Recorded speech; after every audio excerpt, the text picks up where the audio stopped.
ఖమ్మంలో ఏదైతే ఈరోజు జరుగుతుందో పేద ప్రజల ఇల్లు కూలగొట్టడం అది చాలా దారుణం. ముగ్గురు మంత్రులు కూడా నిజంగా మీ ఇన్ని సంవత్సరాల రాజకీయ జీవితంలో మీరు సిగ్గుతో తల ఉంచుకొని ఇంట్లో ఉరేసుకొని చచ్చిపోండి ఎక్కడైనా.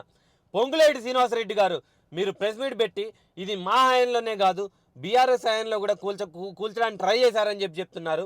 అలాగే మన తుమ్మల నాగేశ్వరరావు గారేమో కూల్చిన వాళ్ళందరిలో కూడా పేదలందరికీ కూడా ఇందిరమ్మ ఇల్లు డబుల్ బెడ్రూమ్ కూడా కట్టిస్తామని చెప్పి చిన్న పోస్ట్ పెట్టి తను సైలెంట్గా ఉంటున్నారు. మీకు నిజంగా సిగ్గుంటే దమ్ముంటే ఖచ్చితంగా మీకు దమ్ము సిగ్గు ఉంటే ఏ ఖమ్మం జిల్లా ప్రజలైతే మీకు అఖండ మెజారిటీతో గెలిపించారో ఆ ప్రజల ముందు ఏదైతే 812 కుటుంబాలు ఈరోజు మీరు కూల్చేశారో ఆ ప్రజల ముందు వెళ్ళి నించొని మీకు ఈ విధంగానే మాట్లాడే దమ్ము ధైర్యం ఉందా అని నేను అడుగుతున్నా. అలాగే కలెక్టర్ గారు 250 కోట్లు విలువైన ప్రభుత్వ స్థలాన్ని కాపాడాం మేము. పేద ప్రజలు వాళ్ళు కష్టపడి 5 లక్షలు 10 లక్షలు కూడబెట్టి 812 మంది కుటుంబాలు కట్టుకుంటే దాన్ని కూల్చేసి ఈరోజు మేము చాలా ఆనందంగా ప్రభుత్వ స్థలాన్ని కాపాడామని చెప్తున్నారో మీ అందరికీ కూడా ఒకటే సూటి ప్రశ్న.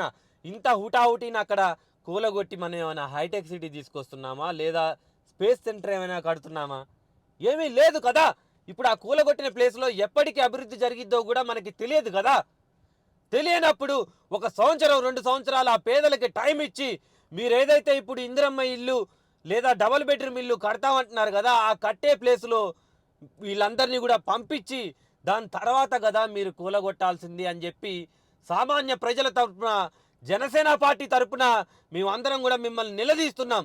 దీనికి మీకు దమ్ముంటే ఆ జనంలోకి వచ్చి ఈ ముగ్గురు మంత్రులు కానీ లేదా కలెక్టర్ గారు కానీ వచ్చి సమాధానం చెప్పే ధైర్యం ఉందా?